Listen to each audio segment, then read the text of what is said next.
আসসালামু আলাইকুম, স্বাগত জানাচ্ছি আরটিভির দুপুরের সংবাদে। আপনাদের সঙ্গে আছি আমি আমরিন নিভা। 2017 সালে জীবন বাঁচাতে এদেশে আশ্রয় নিয়েছিল 7 লাখের বেশি রোহিঙ্গা। 2026 সাল থেকে এই পর্যন্ত সংকট 1 দশক পূর্ণ হতে চলেছে। ইতিমধ্যে জনগোষ্ঠী ঠেকেছে 12 লাখে। বিশেষজ্ঞরা বলছেন, সময়ক্ষেপণ এভাবে চলতে থাকলে বাংলাদেশ পড়বে ভয়াবহ চ্যালেঞ্জের মুখে। মিয়ানমারের সাথে যেসব দেশের ভূ রাজনৈতিক স্বার্থ আছে তা কাজে লাগিয়ে স্বার্থ উদ্ধার করাই হবে ঢাকার মূল লক্ষ্য। শাকিলা করিমের রিপোর্ট। সীমান্তের ওপারে আগুন, এপারে মানুষের স্রোত। 2017 সালের আগস্টে রাখাইন থেকে সন্তানকে বুকে চেপে হাতে যা পেয়েছে তাই নিয়ে সীমান্তে ছুটেছিল লাখো মানুষ। ভেবেছিল এ যাত্রা হয়তো সাময়িক। এরপর পেরিয়ে গেল 9টি বছর। বাংলাদেশেও সরকার আসে, আবার সরকার যায়, আসে আশার বাণীও, কিন্তু রোহিঙ্গাদের ভাগ্যের কোনো পরিবর্তন আসে না। শুধু ফেরত পাঠালেই সমাধান নয়, নিরাপত্তা, নাগরিকত্ব, বসতভিটা ও জীবিকার নিশ্চয়তা সবই প্রত্যাবাসনের অংশ। আর এখানেই বাংলাদেশের সামনে কূটনীতির কঠিন পরীক্ষা। যে সীমিত সংখ্যক যে সকল ভেরিফাইড রোহিঙ্গা আছে, সেইটা যদি জান্তা সরকার যেটা 3 লক্ষ নেয়ার জন্য তারা রাজি হয়েছে, এইটা যদি নেওয়া যায় তাহলে আমার ধারণা যে এক ধরনের উইন উইন সিচুয়েশন তৈরি হবে। আন্তর্জাতিক চাপ এবং অন্যান্য যে সকল কূটনৈতিক চাপ, তার মাধ্যমে বাকিদেরকেও নেওয়া যাবে। আমার মনে হয় যে ইন্টারন্যাশনাল কমিউনিটিও জানে যে এই ধরনের রিপ্যাট্রিয়েশন না ঘটলে শুধুমাত্র যে বাংলাদেশের অভ্যন্তরীণ অস্থিতিশীলতা না, সেটা ভারত মিয়ানমারের লং টার্ম অস্থিতিশীলতা এবং রিজিয়নাল অস্থিতিশীলতায় পরিণত হবে। জাতিসংঘের শরণার্থী বিষয়ক সংস্থা UNHCR এর তথ্য অনুযায়ী 2017 সালের আগে বাংলাদেশে নিবন্ধিত রোহিঙ্গা ছিল প্রায় 40,000, আর বড় ঢলে 7 লাখ থেকে এখন দাঁড়ালো 12 লাখের বেশি। এখন প্রশ্ন, শুধু রোহিঙ্গারা ফিরে গেলে কার নিয়ন্ত্রণে এবং কোন অধিকার নিয়ে ফিরবে? এখানে আন্তর্জাতিক আদালত আছে, জাতিসংঘ আছে, বিভিন্ন আঞ্চলিক ফোরাম আছে।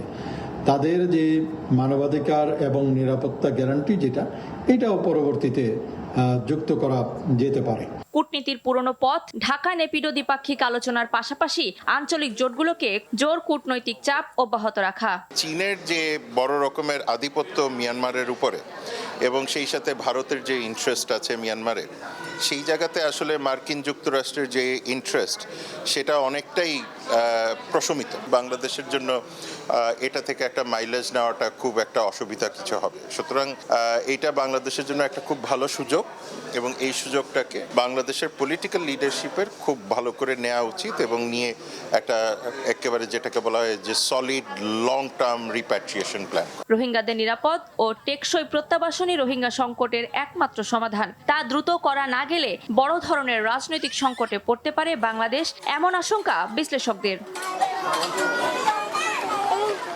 শাকিলা করিম, RTV, ঢাকা। দর্শক, এই বিষয়ে আরো জানাতে কক্সবাজার থেকে সরাসরি যুক্ত হচ্ছেন সহকর্মী সাইফুর রহিম শাহিন। সাইফুর, 9 বছর উপলক্ষে রোহিঙ্গাদের বক্তব্য কি এবং সেখানে কোনো কর্মসূচি আছে কিনা জানাবেন।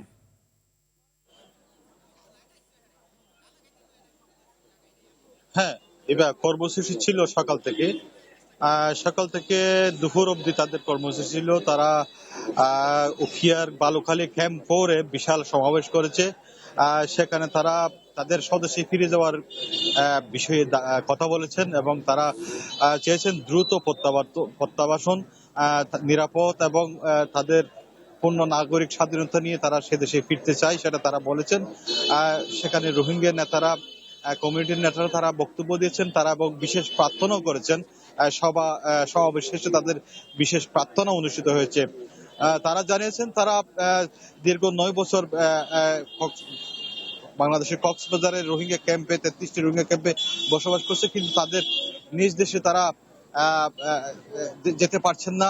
সে দেশে জান্তা সরকার তাদেরকে নির্যাতন নিপীড়নের মুখে 2017 সালের 25 আগস্ট এদেশে চলে আসতে বাধ্য করেছে এবং সেখানে তারা জুবরি করে বা ছোট ছোট ঘরে তারা অতি কষ্টে মানবতার জীবনযাপন করছে। নিজ দেশে তারা যেভাবে আগে ছিল স্বাধীনভাবে, সেভাবে তারা সেখানে গিয়ে ফিরে স্বাধীনভাবে থাকতে চায়। সেক্ষেত্রে তারা আরকান আর্মি এবং সে দেশের সরকার তাদের উভয়ের কাছে তারা দাবি দাওয়া তুলে ধরেছে এবং যারা রোহিঙ্গা কমিউনিটি যারা নেতা আছেন তারা আন্তর্জাতিক সম্প্রদায়ের দৃষ্টি আকর্ষণ করেছেন, জাতিসংঘ সহ ইউনিসেফ সহ বহির্বিশ্বের কাছে তারা দাবি তুলেছেন তাদেরকে যে কোনোভাবে সুষ্ঠুভাবে নিরাপদের প্রত্যাবাসনের ব্যবস্থাটা করা হোক। বাংলাদেশ সরকারের প্রতি তারা সেই দাবিটা জানিয়েছেন। দুপুরের দিকে তাদের সেই সমাবেশ সম্পন্ন হয়েছে এবং টেকনাফও রোহিঙ্গা ক্যাম্পে সেই একইভাবে সমাবেশ অনুষ্ঠিত হয়েছে। রোহিঙ্গা ক্যাম্পের হচ্ছে আমার সর্বশেষ তথ্য। সাইফুর, ধন্যবাদ আপনাকে। নির্বাচনের পর বাংলাদেশে সম্ভাবনার নতুন দুয়ার খুলেছে। তাই বাণিজ্য, বিনিয়োগ ও অর্থনৈতিক অংশীদারিত্ব আরও গভীর করতে চায় ইউরোপীয় ইউনিয়ন। সকালে ঢাকা বিশ্ববিদ্যালয়ে সেন্টার ফর গভর্নেন্স স্টাডিজ আয়োজিত মিট দ্য অ্যাম্বাসেডর অনুষ্ঠানে এই কথা জানান ঢাকায় নিযুক্ত EU রাষ্ট্রদূত মাইকেল মিলার। বলেন, বাংলাদেশে ইউরোপীয় ইউনিয়নের সম্পর্ক এখন নতুন এক বিবর্তনের মধ্য দিয়ে যাচ্ছে, যা শুধু অনুদান নয়, যৌথ অর্থায়ন ও অনুদান নির্ভর সহযোগিতার পাশাপাশি বেসরকারি খাতে বিনিয়োগ এবং চট্টগ্রাম বন্দরে ইউরোপীয় সহযোগিতার মাধ্যমে অর্থনীতিকে বহুমুখী করার পরিকল্পনা রয়েছে। তবে এতদিনেও রোহিঙ্গা প্রত্যাবাসন শুরু না হওয়ায় গভীর উদ্বেগ প্রকাশ করেন মাইকেল মিলার। পররাষ্ট্রমন্ত্রী ডক্টর খলিলুর রহমান এবং প্রতিমন্ত্রী হুমায়ুন কবিরের সাথে বৈঠক করেছেন মার্কিন রাষ্ট্রদূত ব্রেন্ট ক্রিস্টেনসেন। কোনো ধরনের পূর্ব ঘোষণা ছাড়াই রাষ্ট্রীয় অতিথি ভবন পদ্মায় মঙ্গলবার বেলা 11:15টায় এই বৈঠক শুরু হয়ে চলে প্রায় 1.5 ঘণ্টা। বৈঠকের আলোচ্য বিষয় সম্পর্কে এখনও কিছু জানায়নি কোনো পক্ষ। তবে বিভিন্ন সূত্র বলছে, দুই দেশের পারস্পরিক সম্পর্ক, ভূ রাজনৈতিক জ্বালানি নিরাপত্তা এবং ব্যবসা বাণিজ্য নিয়ে বিস্তারিত আলোচনা হয়েছে এই বৈঠকে। শুধু ফ্যাসিস্ট শেখ হাসিনা না, জুলাই আন্দোলনে হত্যা মামলায় বিদেশ পলাতক সবাইকে ফেরত আনতে চায় সরকার, এমনটি জানিয়েছেন তথ্য ও সম্প্রচার মন্ত্রী আন্দালিব রহমান পার্থ। তিনি বলেন, শেখ হাসিনাকে ফিরিয়ে দেওয়ার বিষয়ে ভারত আদালতে দ্বারস্থ হলে বিষয়টি সুখকর হবে না। সচিবালয়ে সমসাময়িক বিষয়ে সংবাদ সম্মেলনে এসব কথা বলেন তিনি। তথ্যমন্ত্রী বলেন, গণমাধ্যমকে নিয়ন্ত্রণ এবং বন্ধ করার মানসিকতা সরকারের নেই। এ সময় তথ্য প্রতিমন্ত্রী জানান, বিটিভিতেও বিরোধী দলের খবরও প্রচার করার নির্দেশ দেওয়া হয়েছে। আর প্রধানমন্ত্রীর তথ্য ও সম্প্রচার বিষয়ক ডাক্তার জাহিদুর রহমান বলেন, বাংলাদেশ জেট ফাইটার কেনার দিকে এগিয়ে যাচ্ছে, যা 5 আগস্টের আগে কল্পনাও করা যেত না। জে-10CE এবং অ্যাটাক হেলিকপ্টার একটি কমিটি কর্তৃক নেগোসিয়েশন মিটিং এর খসড়া চুক্তিপত্র হয়েছে। আমরা জে-10 ফাইটার বাংলাদেশ কিনতে পারে এই ধরনের আলোচনা আমরা মনে হয় খেয়াল করেছি। যে বিটিভি এবং সরকারের যে সংসদ টিভি এটসেট্রা আছে, সেখানে শুধু সরকারের সংসদ সদস্যদের এবং মন্ত্রীদের খবর যাবে তা কিন্তু না। আনুপাতিক হারে opposition members in parliament and opposition parties out of parliament তাদের খবরও প্রচার করতে হবে। সাবেক যে ফ্যাসিস্ট সরকারের যে প্রধানমন্ত্রী ছিলেন এখন ভারতে আছেন, শুধুমাত্র উনি কেন, প্রত্যেককে আমরা ফেরত চাই। যাদের নামে মামলা, যাদের নামে সবকিছু, বাংলাদেশের জায়গা থেকে আমরা চাই যাতে করে এই জুলাই আন্দোলন থেকে আরম্ভ করে এর আগেও যে ঘটনাগুলি, সেগুলির সঠিক বিচার হবে। ভূগর্ভস্থ পানির উপর চাপ কমাতে বিকল্প হিসেবে লবণাক্ত পানি শোধনের নির্দেশনা দিয়েছেন প্রধানমন্ত্রী তারেক রহমান। সেজন্য নদীর মোহনা, চাঁদপুর ও সমুদ্র উপকূল মংলায় ফিজিবিলিটি স্টাডির জন্য নির্দেশের কথা জানিয়েছেন স্থানীয় সরকার প্রতিমন্ত্রী মীর শাহে আলম। গ্যাসের মতো পাইপলাইনের মাধ্যমে পরিশোধিত পানি সারা দেশে পৌঁছে দেওয়া হবে বলেও জানান তিনি। সচিবালয়ে স্থানীয় সরকার মন্ত্রী এবং প্রতিমন্ত্রীর সঙ্গে বৈঠক করেন ডেনমার্কের রাষ্ট্রদূত। প্রতিমন্ত্রী বলেন, মেঘনা নদী থেকে পানি আনার জন্য 16,000 কোটি টাকার সায়দাবাদ প্রকল্প বাস্তবায়ন হচ্ছে। এর মাধ্যমে প্রতিদিন 95 কোটি লিটার পানি ঢাকা শহরে সরবরাহ করা হবে। এই প্রকল্পে ডেনমার্ক সরকার প্রায় 4,500 কোটি টাকা দিয়ে সহযোগিতা করবে।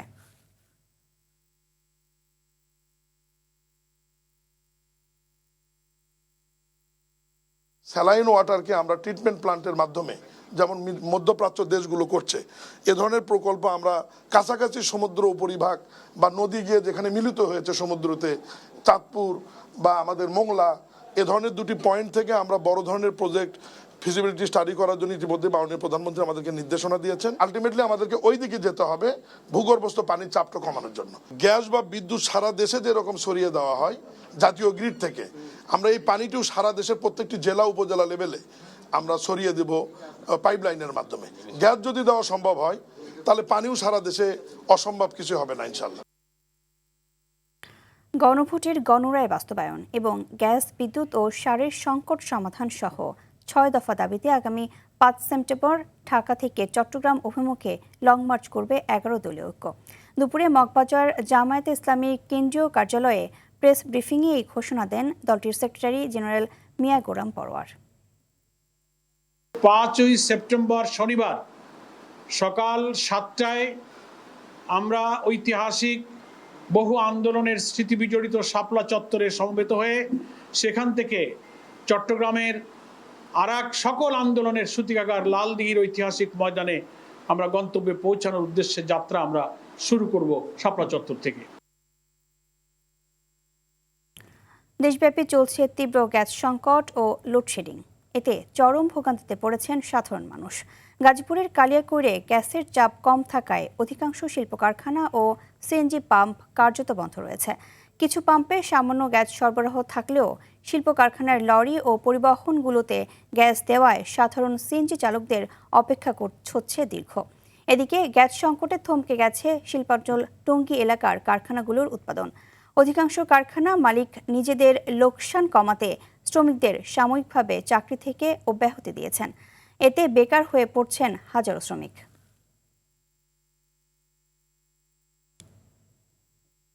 তীব্র গ্যাস সংকটে বন্ধ নেত্রকোনার একমাত্র সিএনজি অ্যান্ড ফিলিং স্টেশন। বিগত 1 মাস যাবৎ গ্যাসের সংকট চলায় ভোগান্তিতে রয়েছেন জেলার আবাসিক, বাণিজ্যিক মিলিয়ে 5,500 গ্রাহক। ব্যাহত হচ্ছে বাসা বাড়ির রান্না থেকে শুরু করে হোটেল রেস্তোরাঁর কার্যক্রম। সেই সাথে সিএনজি চালিত অটোরিকশা, অ্যাম্বুলেন্স সহ বিভিন্ন যানবাহন চলাচলেও বিঘ্ন ঘটছে। নেত্রকোনা প্রতিনিধি এম মুখলিসুর রহমান খানের রিপোর্ট, জানাচ্ছেন আবরার মাহি। মহেশখালীর এলএনজি টার্মিনালের কারিগরি ত্রুটির কারণে জাতীয় গ্রিডে গ্যাস সরবরাহ ব্যাহত হওয়ায় 1 মাস ধরে তীব্র গ্যাস সংকটে নেত্রকোনার বাসিন্দারা। বাসাবাড়ির রান্না থেকে শুরু করে ব্যাহত হচ্ছে হোটেল রেস্তোরাঁর কার্যক্রম। প্রভাব পড়েছে জেলার গুরুত্বপূর্ণ সরকারি সেবাতেও। তাই দ্রুত এ সংকট নিরসনের দাবি জেলাবাসীর। পাম্পে আমাদের বিগত 1 মাস যাবৎ কোনো বেতন হচ্ছে না। আমাদের যেহেতু সেল নাই, বেতন হবে কোত্থেকে? শত শত সিএনজি আছে, মাইক্রো আছে, প্রাইভেট কার আছে, মানে অনেক কিছু আছে, যানবাহন পরিবহনের মধ্যে অনেক কিছু আছে। আমরা গ্যাসের লাগে গাড়ি চালাতে পারি না। 200, 300, 400 টাকা বেতন নিয়ে বাড়ি যেতে হয়। এই অবস্থা তো আসছিল না, কারণ গ্যাসের সংকটের কারণে আমরা গাড়ি চালাতে পারছি না, খুব কষ্টে আছি। 3 দিন 4 দিন সপ্তাহ নিয়ে গেল আমরা গ্যাস পাই না, তখন আমরা কি করবাম? এলপিও নাই, এলপি আগে পাইতাম, এটাও নাই, এটাও বন্ধ। এ বিষয়ে তিতাস কর্তৃপক্ষ বলছে, গ্যাসের সরবরাহ স্বাভাবিক করতে সরকারের পক্ষ থেকে নিরলসভাবে চেষ্টা করা হচ্ছে। সরকারের পক্ষ থেকে নিরলস তারা চেষ্টা করে যাচ্ছেন সরবরাহ স্বাভাবিক করার জন্য। এলএনজি টার্মিনাল ছিল, সেটা আংশিক চালু করা হয়েছে। আশা করছি আজকালকের মধ্যে রান্নার মতো উপযোগী গ্যাস গ্রাহকবৃন্দে দ্বার প্রান্তে আমরা পৌঁছে দিতে পারবো। নেত্রকোনা পৌর শহরের 5,500 আবাসিক গ্রাহক ছাড়াও শহরে একটি সিএনজি স্টেশন ও 24টি বাণিজ্যিক সংযোগ রয়েছে তিতাসের। আবরার মাহি, RTV। দর্শক, গ্যাস সংকটের বিষয়ে জানাতে আশুলিয়া থেকে সরাসরি যোগ দিচ্ছেন সহকর্মী ওমর ফারুক। ফারুক, গ্যাস সংকটের কারণে শিল্প কারখানা ও আবাসিক গ্রাহকদের উপর কি প্রভাব পড়ছে, বিস্তারিত জানাবেন। ইভা, ধন্যবাদ আপনাকে। আমি আপনাকে জানিয়ে রাখছি, ঢাকার শিল্পাঞ্চল খ্যাত যে আশুলিয়া রয়েছে এবং তার আশপাশের যে সকল শিল্প কলকারখানা এলাকা রয়েছে সে সকল এলাকাতে কিন্তু তীব্র গ্যাস সংকটে উৎপাদন মারাত্মকভাবে ব্যাহত হচ্ছে এবং বেশিরভাগ কারখানায় উৎপাদন বন্ধ রেখেছে কর্তৃপক্ষ। এছাড়া এই উৎপাদন বন্ধ থাকার কারণে কিন্তু অনেক কারখানায় শ্রমিকদের ছাঁটাই করেছেন। এই সকল ছাঁটাইকৃত শ্রমিকরা কিন্তু এখন মানবতর জীবনযাপন করছেন, এমনটাই জানতে পেরেছি আমরা শ্রমিকদের সূত্র থেকে। এছাড়া এই এলাকায় যে সিএনজি স্টেশনগুলো রয়েছে, বেশিরভাগ স্টেশনে কিন্তু গ্যাসের চাপ প্রেশার না থাকায় কিন্তু তারা যানবাহনগুলোতে তাদের যে কাঙ্ক্ষিত গ্যাস সেটি সরবরাহ করতে পারছে না, যে কারণে কিন্তু যানবাহনের চালক এবং সংশ্লিষ্টরা কিন্তু চরম বিপর্যয়ের মুখে পড়েছেন এবং চরম দুর্ভোগে তারা রয়েছেন। আমি এই মুহূর্তে যে পাম্পটিতে দাঁড়িয়ে রয়েছি সেই পাম্পটি কিন্তু গ্যাসের প্রেশার না থাকার কারণে কিন্তু এখন গ্যাস সরবরাহ বন্ধ রেখেছেন এবং যানবাহনের যে সিরিয়াল সেটি কিন্তু দীর্ঘ হচ্ছে, পর্যায়ক্রমে দীর্ঘ হচ্ছে, এমনটাই আমরা দেখতে পাচ্ছি এই সিএনজি স্টেশনে। এছাড়া এই এলাকার যে আবাসিক এলাকা রয়েছে সে সকল এলাকাতেও কিন্তু এই একই চিত্র রয়েছে। এই শিল্পাঞ্চল আশুলিয়া সহ আশপাশের যে সকল আবাসিক এলাকা রয়েছে তারা কিন্তু এই সারাদিন হাড় ভাঙা খাটুনির পরে কিন্তু বাসায় ফিরে তারা রান্না করতে পারেন না, তাদের খাবার দাবায় মারাত্মক সমস্যার সৃষ্টি হচ্ছে, এমনটাই জানিয়েছেন এই এলাকায় বসবাসরত সাধারণ মানুষ। এছাড়া শিল্প কলকারখানা উৎপাদন ব্যাহত হয় কিন্তু লাখ লাখ ডলারের ক্ষতির সম্মুখীন হচ্ছেন শিল্প মালিকরা, এমনটাই জানিয়েছেন আমাদেরকে। এছাড়া এই শিল্প কলকারখানার উৎপাদন ব্যাহত থাকার কারণে ভবিষ্যৎ নিয়ে শঙ্কিত হয়ে পড়েছেন এই এলাকায় লাখ লাখ যে শ্রমজীবী মানুষ রয়েছে, শ্রমিক রয়েছে, তারা কিন্তু আতঙ্কিত হয়ে পড়েছেন। বেশ কিছু কারখানার শ্রমিক ছাঁটাইয়ের পর কিন্তু তারা এই কারখানার বিভিন্ন কারখানা যেগুলো রয়েছে তারাও কিন্তু আতঙ্কিত হয়ে পড়েছেন যে কখন নাকি আবার তাদেরকেও ছাঁটাই করা হয়, এমনটাই আমরা দেখতে পেয়েছি এই শিল্পাঞ্চল খ্যাত আশুলিয়া সহ আশপাশের যে শিল্প কলকারখানা এলাকায়, এই সকল এলাকায় আমরা এমনটাই দেখতে পেয়েছি। তো তারা কিন্তু দ্রুত সময়ের মধ্যে সরকারের কাছে দাবি জানিয়েছেন যে দ্রুত সময়ের মধ্যে গ্যাস এবং বিদ্যুৎ এই সংকট সমাধান করে শিল্প কলকারখানার উৎপাদন সচল রাখবেন, এমনটাই প্রত্যাশা করছেন সরকারের কাছে। তো ঢাকার শিল্পাঞ্চল আশুলিয়া থেকে গ্যাস সংকট নিয়ে আমার কাছে এই ছিল সর্বশেষ। ইভা, ধন্যবাদ আপনাকে। সম্মিলিত ইসলামী ব্যাংকে আমানতের মুনাফার টাকা থেকে কোনো ধরনের হেয়ারকাট থাকছে না বলে জানিয়েছে বাংলাদেশ ব্যাংক। আগামী 1 সেপ্টেম্বর থেকে ব্যক্তি আমানতকারীরা প্রয়োজন অনুযায়ী আমানতের মূল অর্থ তুলতে পারবেন বলেও জানিয়েছে কেন্দ্রীয় ব্যাংক। দুপুরে বাংলাদেশ ব্যাংকের গভর্নর মোস্তাকুর রহমানের সঙ্গে সম্মিলিত ইসলামী ব্যাংকের চেয়ারম্যান কাজী শায়রুল হাসান ও ব্যবস্থাপনা পরিচালক আবিদুর রহমান শিকদার সাক্ষাৎ করেন। পরে বিজ্ঞপ্তিতে গভর্নর বলেন, জাতীয় সংসদে অর্থমন্ত্রী হেয়ারকাট থাকবে না বলে ঘোষণা দিলেও আমানতকারীদের মধ্যে কিছু অস্পষ্টতা আছে, তাই সম্মিলিত ইসলামী ব্যাংক আমানতকারীকে হেয়ারকাট না থাকার বিষয়টি নিশ্চিত করবে বলেও জানানো হয়। 35,000 কোটি টাকা মূলধন নিয়ে গঠিত সম্মিলিত ইসলামী ব্যাংক পিএলসি দেশের সর্ববৃহৎ ও একমাত্র সরকারি মালিকানাধীন ইসলামী ব্যাংক।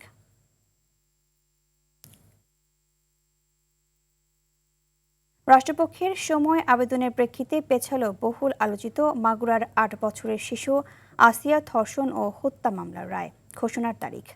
পরবর্তী নির্ধারিত দিন 31 আগস্ট। এর আগে সোমবার বিচারপতি ভীষ্মদেব চক্রবর্তী ও বিচারপতি KM রাশিদুজ্জামান রাজার হাইকোর্ট বেঞ্চ আসামি হিটু শেখের ডেথ রেফারেন্স ও আপিলের শুনানি শেষে রায়ের জন্য আজকের দিন ধার্য করেছিলেন। গত বছরের 5 মার্চ রাতে মাগুরা শহরের নিজ নান্দোয়ালি এলাকায় বোনের বাড়িতে বেড়াতে গিয়ে ধর্ষণের শিকার হয় শিশুটি। বোনের শ্বশুর হিটু শেখ মেয়েটিকে শুধু ধর্ষণই করেননি, হত্যারও চেষ্টা চালান। পরে চিকিৎসাধীন অবস্থায় ঢাকার সম্মিলিত সামরিক হাসপাতালে মৃত্যু হয় 8 বছর বয়সী শিশুটির। এই ঘটনায় আসিয়ার মায়ের করা মামলায় একই বছরের 17 মে প্রধান আসামি হিটু শেখকে মৃত্যুদণ্ড দেয় মাগুরার নারী ও শিশু নির্যাতন দমন ট্রাইব্যুনাল। হবে না, এটা আগামী মানডেতে হওয়ার কথা। এখানে লার্নেড অ্যাটর্নি জেনারেল সাহেব বোধহয় অ্যাপিয়ার করবেন, এই কারণে ডেটটা শিফট করেছেন। জুলাই গণ অভ্যুত্থানে মোহাম্মদপুরে 9 জনকে হত্যা মামলায় আওয়ামী লীগ নেতা জাহাঙ্গীর কবির নানক ও শেখ ফজলে নূর তাপস সহ 28 আসামির বিরুদ্ধে সাক্ষ্য গ্রহণ চলছে। বিচারপতি গোলাম মুর্তুজা মজুমদারের নেতৃত্বাধীন আন্তর্জাতিক অপরাধ ট্রাইব্যুনাল 1 হচ্ছে এই বিচারিক কার্যক্রম। পরে একই ট্রাইব্যুনালে আন্দোলনকালীন কারফিউ এবং ব্যবসায়ীদের নিয়ে হত্যাকাণ্ডে সহায়তা সহ 5 অভিযোগে সাবেক আইনমন্ত্রী আনিসুল হক ও শেখ হাসিনার উপদেষ্টা সালমান এফ রহমানের বিরুদ্ধে সাক্ষ্য নেওয়া হবে। অন্যদিকে কক্সবাজারের সাবেক কাউন্সিলর একরামুল হত্যা মামলায় টেকনাফের সাবেক এমপি আব্দুর রহমান বদি ও সেনা হেফাজতে থাকা ব্রিগেডিয়ার জেনারেল মিফতাহ উদ্দিন আহমেদ সহ 4 আসামিকে কারাগারে পাঠানোর নির্দেশ দিয়েছে ট্রাইব্যুনাল 2।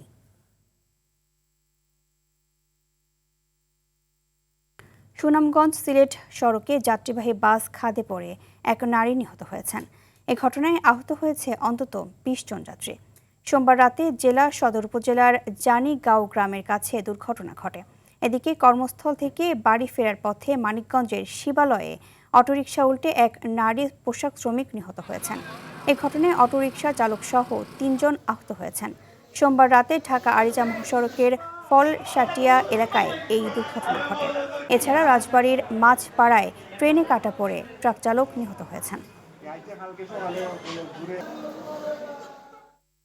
বঙ্গোপসাগরের হাইরের চর এলাকায় ট্রলার ডুবির ঘটনায় নিখোঁজ ৫ জেলের মরদেহ উদ্ধার করা হয়েছে। সকালে তাদের মরদেহ উদ্ধার করে বাড়ি নিয়ে আসা হচ্ছে বলে জানান সংশ্লিষ্টরা। বৈরী আবহাওয়ার কবলে পড়ে ১৩ জেলে সহ মাছ ধরার ট্রলারটি ডুবে গেলে ৮ জনকে জীবিত উদ্ধার করা হয়। তবে নিখোঁজ ছিল ৫ জেলে। তাদের পরিবারের দাবি, ট্রলারের মধ্যে আটকে পড়ে মৃত্যু হয়েছে ৫ জেলের। এতে জেলেদের পরিবারে বইছে শোকের মাতম।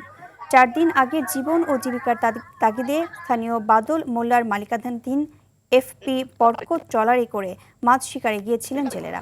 সোমবার দুপুরে হঠাৎ ঝড়ের কবলে পড়ে ডুবে যায় ট্রলারটি। সরকারের প্রতি ৫৪% আর প্রধানমন্ত্রী তারেক রহমানের প্রতি ৬৬% মানুষ সন্তুষ্ট। বিএনপি সরকারের ৬ মাস পূর্তি উপলক্ষে ডপলার ওপিনিয়ন রিসার্চে এক জরিপে এই চিত্র উঠে এসেছে। এ জরিপের জন্য ২০২৫ সালের সেপ্টেম্বরে ইনোভেশনের এক জরিপে অংশ নেওয়া ১০,৪১৩ জনের সঙ্গে সম্প্রতি টেলিফোনে যোগাযোগ করেছে ডপলার। তাদের মধ্যে ৩,৪৪৩ জন এই জরিপে অংশ নেন। এতে দেশের ৬৪টি জেলার ৪৮৯টি ওয়ার্ড ও গ্রামের প্রতিনিধিত্ব ছিল। বিপরীতে ২১.৬% উত্তরদাতা তার কাজকে অসন্তোষজনক বলেছেন এবং ১২.১% কোনো মন্তব্য করেননি। দর্শক, দুপুরের সংবাদ এ পর্যন্তই। জেলা সংবাদ বিকেল ৪:৫টায় দেখার আমন্ত্রণ রইল। ধন্যবাদ সবাইকে।